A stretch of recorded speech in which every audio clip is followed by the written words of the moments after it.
Hello everyone, welcome you all in the next lecture of मोस का ये हमारा थर्ड लेक्चर है और आज हम डिस्कस करने वाले हैं पॉइंट ऑफ कॉन्ट्राफ्लेक्चर को। इससे पहले के लेक्चर्स अगर आपने नहीं देखे हैं तो उसमें हमने शेयर फोर्स और बेंडिंग मोमेंट डायग्राम को डिटेल में डिस्कस किया, आप लेक्चर देखिए।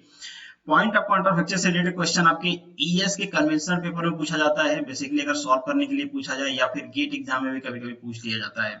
एक छोटा सा पॉइंट है, एक एग्जांपल से हम इसको समझने की कोशिश करते हैं कि पॉइंट ऑफ कॉन्ट्राफ्लेक्चर हम फाइंड आउट कैसे करते हैं और पॉइंट ऑफ कॉन्ट्राफ्लेक्चर होता क्या है।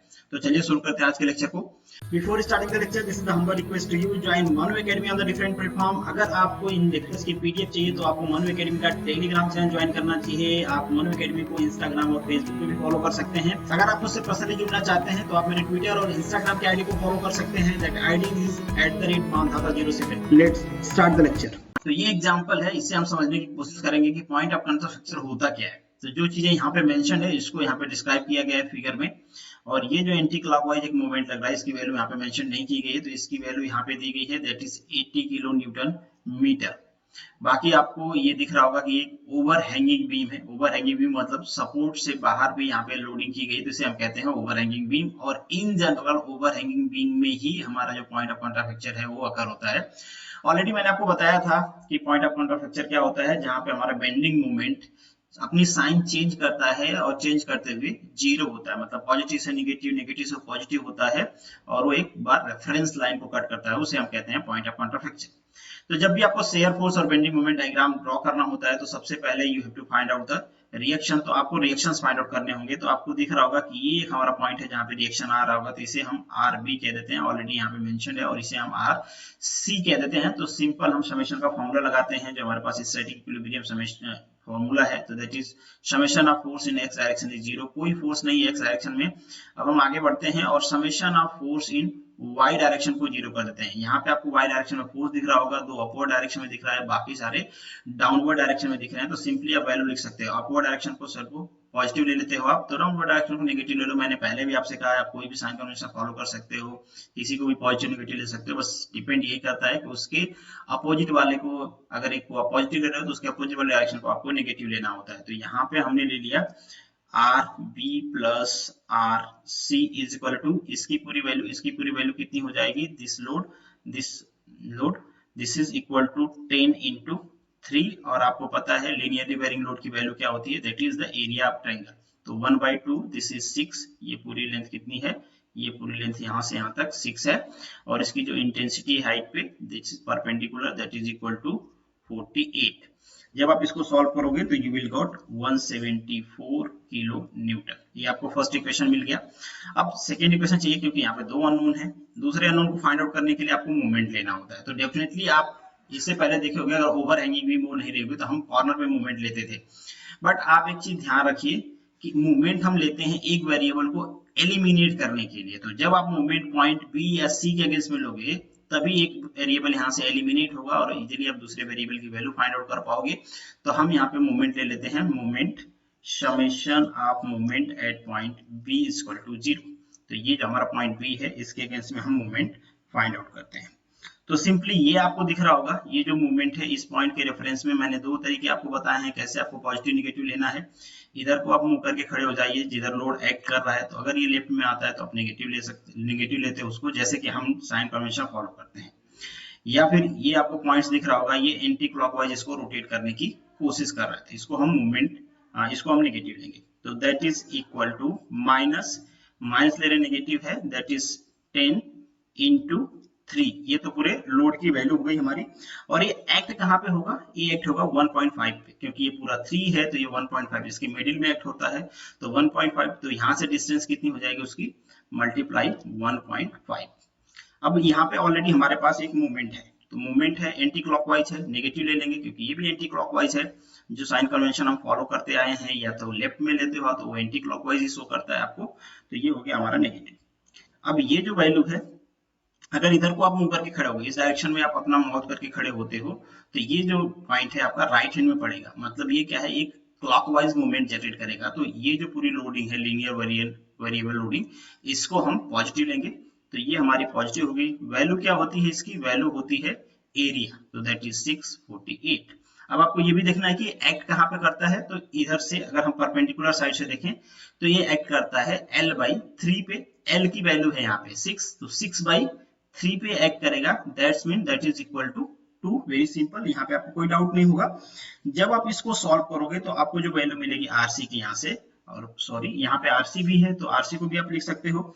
आरसी देखो, अगर आरसी की तरफ मुंह करके खड़े हो गए तो आप ये लेफ्ट में आएगा, लेफ्ट में आएगा मतलब नेगेटिव, तो दिस इज आरसी मल्टीप्लाई ये डिस्टेंस कितनी है 6 और टोटल की इक्वल टू 0। जब आप इस इक्वेशन को सॉल्व करोगे तो यहाँ से आपको आरसी की वैल्यू मिलेगी, आरसी इक्वल टू आपको मिल जाएगा दैट इज 27.2 किलो न्यूटन। और जब आप इसको इक्वेशन नंबर 1 में इसमें सब्स्टिट्यूट करोगे तो you will got the value of R B, R B equal to हो जाएगा 146.8 किलो न्यूटन। तो यहाँ से आपको आरबी और आरसी की वैल्यू मिल गई है। यहाँ पे हमने रिएक्शन फाइंड आउट कर लिए हैं। रिएक्शन के बाद आपका नेक्स्ट स्टेप होता है shear force diagram find out करना और bending moment diagram find out करना। यहाँ पे आपको पूछा नहीं है शेयर फोर्स डायग्राम और bending moment diagram, but nevertheless मैंने कहा था कि मिक्स लोडिंग की कंडीशन में शेयर फोर्स या बेंडिंग मोमेंट डायग्राम कैसे ड्रॉ करेंगे उसको भी हम यहाँ पे डिस्कस कर लेते हैं साथ में, और लास्ट में हम ये भी फाइंड आउट कर लेंगे कि पॉइंट ऑफ कॉन्ट्राफ्लेक्चर को हम कैसे फाइंड आउट करते हैं। तो शेयर फोर्स डायग्राम ड्रॉ करने के लिए आप कोई भी क्रॉस सेक्शन सेलेक्ट करते हो, यहाँ पे थोड़ा सा आपको कैलकुलेशन इजी करने के लिए अगर थोड़ा सा प्रैक्टिस किया हो तो आपको समझ में आएगा कि आपको किधर से किधर मूव करना है। इससे पहले जो भी मैंने एग्जांपल्स किए उसमें मैं लेफ्ट से राइट मूव करता था क्रॉस सेक्शन लेते टाइम, यहाँ पे मैं राइट टू लेफ्ट मूव करूंगा। राइट टू लेफ्ट मूव करने का एक रीजन है, रीजन ये है कि अगर आप लेफ्ट टू राइट मूव करते हो तो कभी भी आप क्रॉस सेक्शन जब यहाँ पे लोगे तो ये वाला सेक्शन जब आप कंसीडर करोगे तो ये एक लीनियर वेरिएबल सेक्शन नहीं रहेगा। जब ये लीनियर वेरिएबल सेक्शन नहीं रहेगा तो आपको यहाँ पे फाइंड आउट करने में काफी प्रॉब्लम होने वाली है, आपका कैलकुलेशन काफी बढ़ जाएगा। अगर आप C to B बढ़ते हो तो जो भी क्रॉस सेक्शन लोगे तो आप इसको कंसीडर कर रहे होगे और ये लीनियर वेरिएबल है, इसकी इंटेंसिटी फाइंड आउट करने में आपको प्रॉब्लम नहीं होगी। जो आप सिमिलरिटी यूनिफॉर्मिटी के रूल्स के हिसाब से आप फाइंड आउट कर पाते हो तो आपको कोई प्रॉब्लम नहीं होगी, इसलिए हम C to A आएंगे। अगर आपके मन में ये डाउट हो कि हम हमेशा लेफ्ट टू राइट जाते थे तो यहाँ पे राइट टू लेफ्ट क्यों आ रहे हैं, इसके लिए मैंने बता दिया। तो सिंपली आगे बढ़ते हैं। अब आपको यहाँ पे शेयर फोर्स फाइंड आउट करना है, हम अब ड्रॉ करने वाले हैं शेयर फोर्स डायग्राम। हम बात कर रहे हैं shear force in the section of BC लिख देता हूं, बट हम मूव कर रहे हैं C to B। तो ये हमने क्रॉस सेक्शन ले लिया, XX क्रॉस सेक्शन ले लिया, वैल्यू सब्स्टिट्यूट करना है हमको। इस क्रॉस सेक्शन के हिसाब से देखें ये पॉइंट, ये जो हमारा है C RC, RC क्या करेगा इसको एंटी क्लॉकवाइज या फिर लेफ्ट साइड में पड़ रहा है तो यहाँ पे वैल्यू हो जाएगी नेगेटिव। इसकी वैल्यू आपने फाइंड आउट किया है 27.2। अब ये जो लोडिंग है ये डाउनवर्ड डायरेक्शन में है, डाउनवर्ड डायरेक्शन में आप खड़ा होगा तो ये राइट हैंड में आएगा, तो इसको हम लेंगे पॉजिटिव, दैट इज 1/2। और ये जो सेक्शन है ये हमने लेंथ कितना लिया यहाँ से x लिया है, ऑलरेडी मेंशन्ड है, अगर आप भूल रहे हो तो आपको लेना है, ठीक है। जिस पॉइंट से आप इधर फाइंड आउट कर रहे हो वहां से आपको डिस्टेंस या लेंथ लेना होता है, तो ये 1/2 x मल्टीप्लाई यहाँ की अब आपको इंटेंसिटी चाहिए, इंटेंसिटी कितना होता है, रेशियो इक्वल होता है, तो ये इंटेंसिटी है 48 divided by 6 is equal to, इसकी इंटेंसिटी हम ले लेते हैं W डिवाइडेड बाय x। तो अगर आपको इंटेंसिटी फाइंड आउट करना है तो हो जाएगा 48 divided by 6 multiply x। Very simple, तो ये वैल्यू यहाँ पे हम सब्स्टिट्यूट कर देते हैं, ऑलरेडी इसको मैंने आपको बताया हुआ है, तो that is multiply into x। तो ये हो गया आपका शेयर फोर्स। अब यहाँ पे आपको शेयर फोर्स फाइंड आउट करना है कि C पे कितना होगा आपका शेयर फोर्स और आपका शेयर फोर्स B पे कितना होगा। तो आपको क्या सब्स्टिट्यूट करना है, x की वैल्यू सब्स्टिट्यूट करना है। अगर आप x की वैल्यू 0 सब्स्टिट्यूट कर देते हो, यहाँ पे x की वैल्यू 0 सब्स्टिट्यूट करोगे तो आपका जो ये सेक्शन है इधर मूव करते हुए इधर वैल्यू x की घटती जाएगी और यहाँ पे 0 होगी, तो जैसे आप 0 सब्स्टिट्यूट करोगे ये पूरी वैल्यू 0 हो जाएगी। तो यहाँ पे अगर आप share force at point C find out करने की कोशिश करो तो ये हो जाएगा -27.2 किलो न्यूटन। बहुत ही सिंपल, तो ये आपका आ गया शेयर फोर्स की वैल्यू एट पॉइंट B। इसी तरीके से आपको शेयर फोर्स की value at point B find out करना है, तो आपको क्या करना होगा, x की वैल्यू 6 सब्स्टिट्यूट करना होगा कि x की वैल्यू इधर बढ़ती जाएगी और जब 6 सब्स्टिट्यूट करोगे आप तो B पे आ जाएगी। तो यहाँ पे अगर आप share force at point B substitute करने की कोशिश करो, ये वैल्यू 6 सब्स्टिट्यूट कर दो तो ये हो जाएगा -27.2 प्लस 1/2, यहाँ पे 6 है, सॉरी यहाँ पे x है, ये भी x है, 6 हो गया तो 6 का स्क्वायर हो जाएगा, यहाँ पे 6 स्क्वायर डिवाइडेड बाय 6 मल्टीप्लाई 48। और जब आप इसको सॉल्व करोगे तो आपको जो वैल्यू मिलेगी that is equal to 116.8 kilo newton. तो ये आपको वैल्यू मिल गई। तो यहाँ पे आप नेगेटिव वैल्यू है, यहाँ पे पॉजिटिव वैल्यू आपको दिख रहा होगी, तो यहाँ पे अपना जो शेयर फोर्स का डायग्राम है वो चेंज हो रहा होगा। कैसा हो रहा होगा, क्योंकि ये लोड है लीनियर वेरिएबल और ये रिलेशन भी आपको दिख रहा होगा, तो कैसा है, पैराबोलिक रिलेशन। तो ये भी आपको ध्यान रखना है, ऑलरेडी मैंने बताया हुआ है कई सारे वीडियो लेक्चर्स में। तो ये पैराबोलिक होगा, आपको दिख भी रहा होगा, ये स्क्वायर सेक्शन है। जो आपको नेक्स्ट सेक्शन सेलेक्ट करना है, अब यहाँ पे करना है क्योंकि यहाँ पे लोडिंग कंडीशन आपको चेंज हो रही है। एक यहाँ पे आपको रिएक्शंस भी मिलेगा और यही लोडिंग कंडीशन आपको डिफरेंट है। तो हम एक सेक्शन ले लेते हैं, अब यहाँ पे इसको भी हम XX कह देते हैं। अब हम वर्क कर रहे हैं section in the region of B and A. तो हम अब बात कर लेते हैं shear force in section B and A.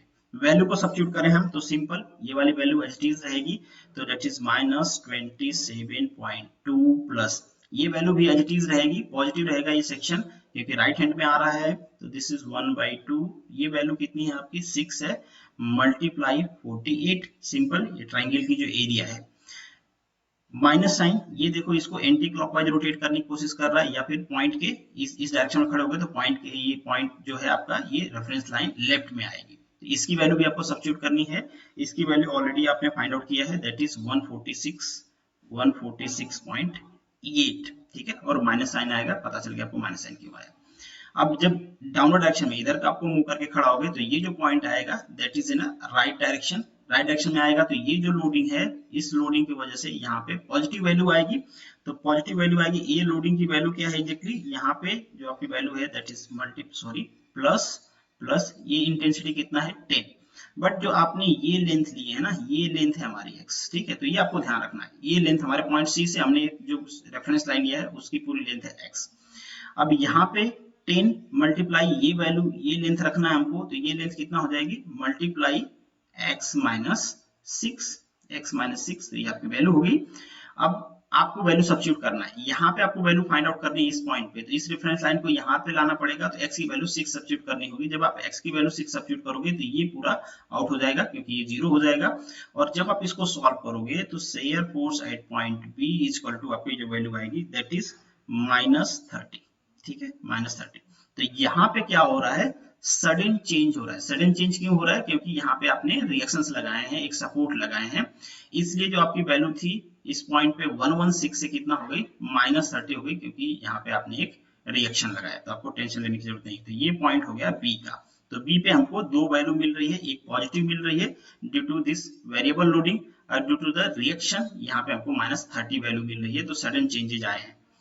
Next जो हमारा पॉइंट है, यहाँ पे हम डायग्राम ड्रॉ करेंगे आगे वाले लाइन में। तो नेक्स्ट जो हमारा पॉइंट है, हमको अब x की वैल्यू कितना सब्स्टिट्यूट करनी होगी, 9 सब्स्टिट्यूट करनी होगी। तो जब आप x की वैल्यू 9 सब्स्टिट्यूट करोगे तो आप पॉइंट A पे वैल्यू इसकी फाइंड आउट कर पाओगे। और जब आप पॉइंट A पे वैल्यू फाइंड आउट करोगे तो आप देखोगे कि ये जो वैल्यू है shear force at point A is equal to 0 आएगा, अराउंड 0 आएगा। थोड़ा बहुत चूंकि ये पॉइंट में कैलकुलेशन है तो कहीं पे आपका जो कैलसी है राउंड ऑफ किया हुआ तो 0.1 0.2 का डिफरेंस आ सकता है, तो उससे आपको टेंशन लेने की जरूरत नहीं है। तो ये आपका आ गया पूरा शेयर फोर्स डायग्राम। अब हम देखते हैं कि इस डायग्राम का बेंडिंग मूवमेंट डायग्राम कैसे ड्रॉ होगा। तो हम अब वर्क कर रहे हैं बेंडिंग मूवमेंट डायग्राम पे। कौन से सेक्शन में हम बेंडिंग मूवमेंट फाइंड आउट करेंगे, हम फाइंड आउट करेंगे bending movement in section B and C. सबसे पहले तो वैल्यू देखते हैं कि बी और सी के बीच में क्या रही है। हमने एक क्रॉस सेक्शन ले लिया है, इसकी डिस्टेंस जो है वो सी से x है और ये हमारी लीनियर वेरिएबल लोडिंग है और यहाँ पे एक कांस्टेंट रिएक्शन एक्ट कर रहा है। तो दो लोडिंग है, दोनों की वैल्यू फाइंड आउट करना है हमको। देखना है कि ये सैगिंग है कि हॉगिंग है। तो पहले देखते हैं हमारे रिएक्शन को। रिएक्शन आपको इसको इस तरीके से बेंड करने की कोशिश करेगा पूरे बीम को। ये पूरे बीम को जब इस तरह से बेंड करेगा तो ये नेचर किसका है, पॉजिटिव, क्योंकि ये सैगिंग है। तो सैगिंग होगा पॉजिटिव, तो यहाँ पे वैल्यू होगी 27.2 मल्टीप्लाई ये जो डिस्टेंस है आपने x लिए हैं तो ये हो जाएगा x। और ये जो कंडीशन है, अगर आप लोडिंग को इसकी लोडिंग देखो तो डाउनवर्ड डायरेक्शन में एक्ट कर रही होगी, तो ये हॉगिंग नेचर का होगा। तो हॉगिंग होगा तो इसकी वैल्यू नेगेटिव हो जाएगी। बट वैल्यू कितना लेना है ये आपको ध्यान से देखना है। एरिया इसकी, तो इसकी एरिया हमको मिल जाएगी 1/2 ये डिस्टेंस x है मल्टीप्लाई ये डिस्टेंस x है मल्टीप्लाई इसकी इंटेंसिटी। तो इसकी इंटेंसिटी ऑलरेडी मैंने आपको बताया 48 डिवाइडेड बाय 6 मल्टीप्लाई x, क्योंकि इसकी वैल्यू x है। तो this is equal to 48 divided by 6 multiply x। अभी हमने ये लोड फाइंड आउट किया है। लोड हम यहाँ पे मूवमेंट फाइंड आउट कर रहे हैं, तो मूवमेंट के लिए आपको डिस्टेंस भी चाहिए, परपेंडिकुलर डिस्टेंस, जैसा कि आपको पता है।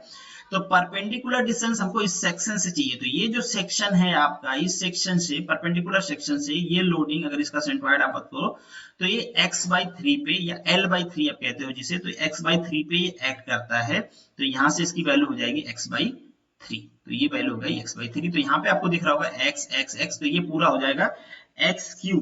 तो आप कह सकते हो ये एक तरह का क्यूबिक इक्वेशन है। अगर आप इसकी वैल्यू लिखना चाहो तो इसकी वैल्यू हो जाएगी 27.2x minus 4/3x3। Very simple, this equation number suppose कर लीजिए 2। तो यहाँ पे आपको दिख रहा होगा कि ये जो बेंडिंग मोमेंट हमारा लीनियर के लिए, और पहले भी मैंने बताया है कैसा होता है, क्यूबिक होता है, ठीक है। तो ये हो गया आपका क्यूबिक नेचर।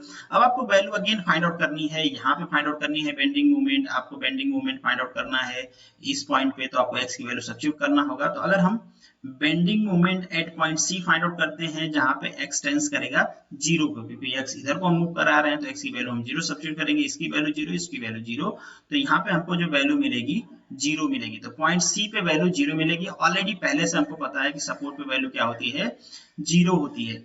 नेक्स्ट जो हमारा बेंडिंग मोमेंट है, bending moment at point B find out करना है, एट पॉइंट बी। तो x की वैल्यू आपको क्या सब्स्टिट्यूट करनी पड़ेगी, x की वैल्यू आपको 6 सब्स्टिट्यूट करनी पड़ेगी। और जैसे ही आपको x की वैल्यू आप 6 सब्स्टिट्यूट करोगे इस इक्वेशन में और वैल्यू फाइंड आउट करोगे, तो यहाँ पे जो आपको वैल्यू मिलेगी that is 124.8 kilo newton metre.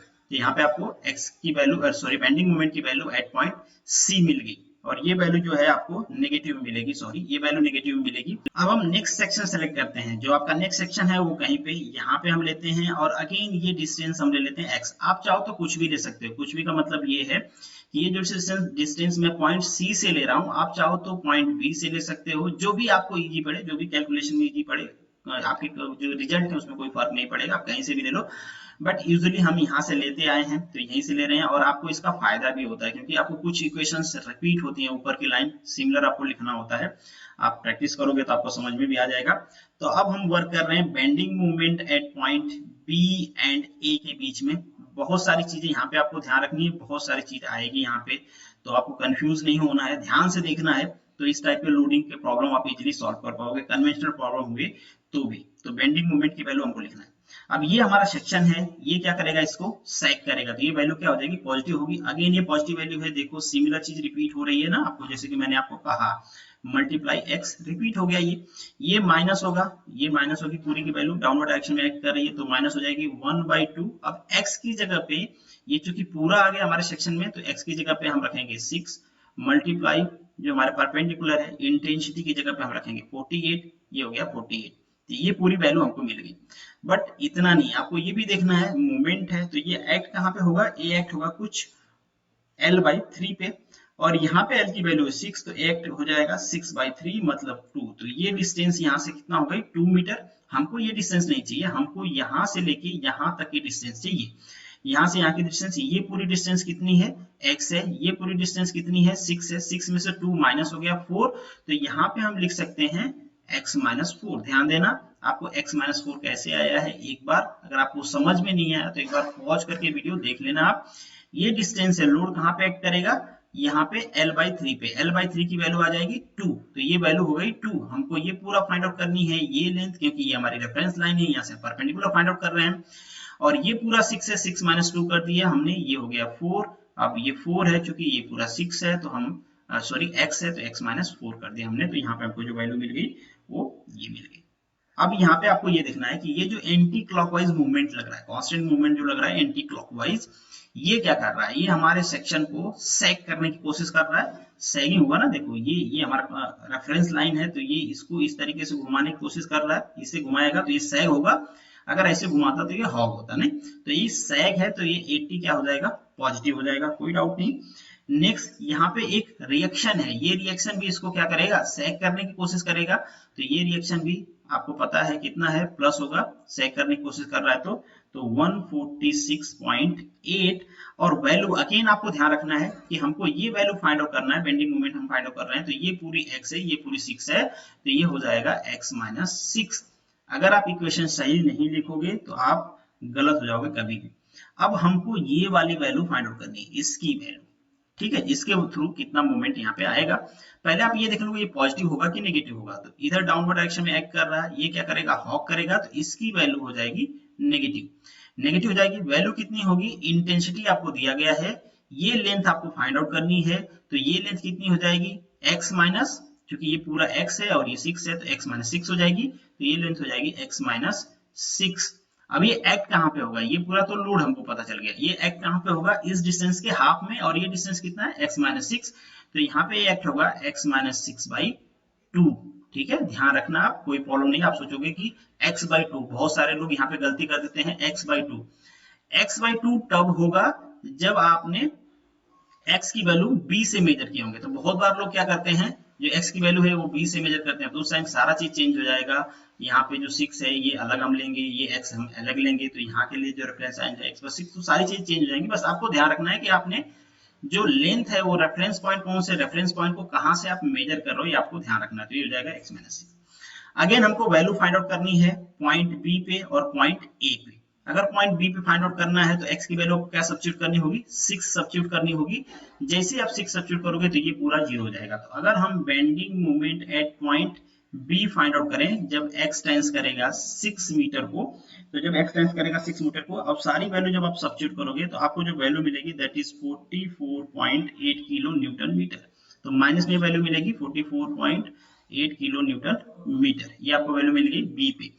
अब आपको दिख रहा होगा कि बी पे भी वैल्यू इसकी सडनली चेंज हो रही है, क्योंकि यहाँ पे मूवमेंट भी एक्ट कर रहा है। तो मूवमेंट की वजह से इसकी वैल्यू बी पे, यहाँ पे जो आपने 124 फाइंड आउट किया था, इसकी वैल्यू बढ़ गई है, ऊपर चली गई है, क्योंकि सैग हो रहा है। तो ये पॉजिटिव इफेक्ट यहाँ पे क्रिएट कर रहा है मूवमेंट। तो पॉजिटिव इफेक्ट की वजह से नेगेटिव में इसकी वैल्यू देखो 124.8 से 44.8 हो गई है। ठीक है, नेक्स्ट जो आपका पॉइंट है, हमको फाइंड आउट करना है bending movement at point A. तो बेंडिंग मूवमेंट ए पे फाइंड आउट करना है, दैट्स मीन कि x की वैल्यू आपको 9 सब्स्टिट्यूट करनी है। अगेन इसी इक्वेशन में जब आप x की वैल्यू 9 सब्स्टिट्यूट करोगे और जब आप उसको कैलकुलेट करोगे तो आपको वैल्यू मिलेगी 0। अगर आपकी वैल्यू 0.1 0.2 आती है तो आप देख लेना, वो चूंकि पॉइंट में कैलकुलेशन है, राउंड ऑफ की वजह से आएगी। वैसे इसकी वैल्यू जो आएगी वो आपको 0 के बहुत क्लोज आएगी, 0 आ जाएगी। ठीक है, तो यहाँ पे a की वैल्यू 0 है, आपको 0 0 वैल्यू कहाँ पे मिली है अभी, a पे और c पे। और नेचर हमारा बेंडिंग मोमेंट चेंज कर रहा है। अगर हम शेयर फोर्स और बेंडिंग मोमेंट डायग्राम यहाँ पे ड्रॉ करते हैं तो आपको कुछ ऐसा दिखेगा। ये हमारे पॉइंट्स हमने ड्रॉ कर दिया, आप चाहो तो ड्रॉ करो, चाहो तो ना भी ड्रॉ करो, तो कोई प्रॉब्लम नहीं है। अगर हम शेयर फोर्स को ड्रॉ करते हैं तो शेयर फोर्स की जो आपने स्टार्टिंग में वैल्यू फाइंड आउट किया था वो थी -27। तो हमारी जो वैल्यू होगी कुछ यहाँ पे होगी -27। तो ये हमारी वैल्यू है -27.2। और यहाँ के बाद ये चला गया था इस पॉइंट पे 116.8 पे चला गया था, और ये क्यूबिकल नेचर में चेंज हो रहा है। तो कुछ इस तरीके से ये क्यूबिकल चेंज हो रहा है। ठीक है, क्यूबिक लाइन आप बना लेना। इसके बाद इसकी वैल्यू सडनली चेंज हुई थी और डाउनवर्ड डायरेक्शन में आई थी। ठीक है, इसी पॉइंट पे डाउनवर्ड डायरेक्शन में आपने इसकी वैल्यू फाइंड आउट किया था, दैट इज इक्वल टू -30। तो ये वैल्यू आ गई आपकी -30। ठीक है, -30 के बाद ये आपको लोड दिख रहा होगा, यूनिफॉर्मली डिस्ट्रीब्यूटेड लोड है, तो ये लीनियर बनेगा। आपने इक्वेशन देखा था, पैराबोलिक था। तो यहाँ पे ये वैल्यू हो गई थी 0, तो कुछ इस तरीके से। तो ये आपका पूरा शेयर फोर्स का डायग्राम हो गया। तो this is the diagram of shear force. इसी तरीके से अगर आप बेंडिंग मूवमेंट का डायग्राम ड्रॉ करो, तो बेंडिंग मूवमेंट का डायग्राम स्टार्टिंग में इस पॉइंट पे क्या है, 0 है। 0 से डायरेक्टली ये 124 गया इस पॉइंट पे। इस पॉइंट पे कितना गया है वो 124। तो डाउनवर्ड डायरेक्शन में ड्रॉ करेंगे तो यहाँ पे हमको जो वैल्यू मिली है वो 124 मिली है। नेचर चेंज हुआ है, पॉजिटिव से नेगेटिव गया है हमारा। और ये वेरिएशन कैसा होगा, ये वेरिएशन हमारा होगा क्यूबिकल, क्योंकि क्यूबिक लाइन आई थी, आपने देखा था। तो ये कुछ इस तरीके से आ जाएगा। ठीक है, तो ये आ गया है -124.8। इसके बाद आपने देखा था कि यहाँ पे जो बेंडिंग मोमेंट की वैल्यू है वो चेंज हुई है सडनली। इसके वजह से ये वैल्यू चेंज होकर कितना हो गई है, 124 के बाद ये हो गई है 44। तो यहाँ पे ये आपको अगर लाइन हटा दो तो थोड़ा सा आपको समझ में आएगा, ये वाली लाइन। तो यहाँ के बाद इसी पॉइंट पे, उस पॉइंट की हम बात करें, इस पॉइंट की 45, तो ये नेगेटिव घट गई है। थोड़ा सा आप ये लाइन देख लेना, थोड़ा सा प्रोफेशनल में ड्रॉ करना कि ये 124 जैसे लगे, ये 45 जैसे लगे नेगेटिव में। यहाँ पे थोड़ा प्रोपोर्शनलिटी खराब हो रही है, डोंट वरी। तो दिस इज -44.8, ये पॉइंट हमारा 44.8 है। अगेन जब आप वैल्यू ए पे फाइंड आउट किए हो तो यहाँ पे 0 है ये वैल्यू, और ये जो वेरिएशन है ये आपको वेरिएशन दिखेगा पैराबोलिक, क्योंकि ये जो है linear distribution sorry uniformly distributed load है। तो यूनिफॉर्मली डिस्ट्रीब्यूटेड लोड के लिए आपको स्क्वायर मिलता है। यहाँ पे आप देख रहे हो ये नेचर जो है पैराबोलिक है, तो कुछ इस तरीके से आपकी लाइन ड्रॉ हो जाएगी। यहाँ पे जो आपको वैल्यू मिलेगी कुछ इस तरीके से पैराबोलिक नेचर की, तो ये वैल्यू हो जाएगी आपकी 0। यहाँ पे बेंडिंग मोमेंट की value 0।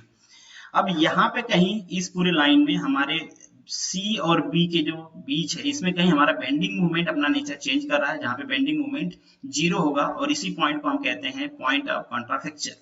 Point of contraflexure find out करना है तो आपको क्या करना होगा, जो हमारा इक्वेशन है बेंडिंग मूवमेंट का सी और बी के बीच में, उसकी वैल्यू 0 सब्स्टिट्यूट करनी होगी। तो यहाँ पे बी और सी के बीच में आपने बेंडिंग मूवमेंट की वैल्यू फाइंड आउट किया है। बेंडिंग मूवमेंट की जो वैल्यू है बी और सी के बीच में, that is 27.2x minus 4/3x square sorry x cube, और इसकी वैल्यू आप 0 सब्स्टिट्यूट कर दोगे तो यहाँ पे आपको x की वैल्यू मिल जाएगी कि किस पॉइंट पे हमारा जो बेंडिंग मूवमेंट है वो 0 आ रहा है।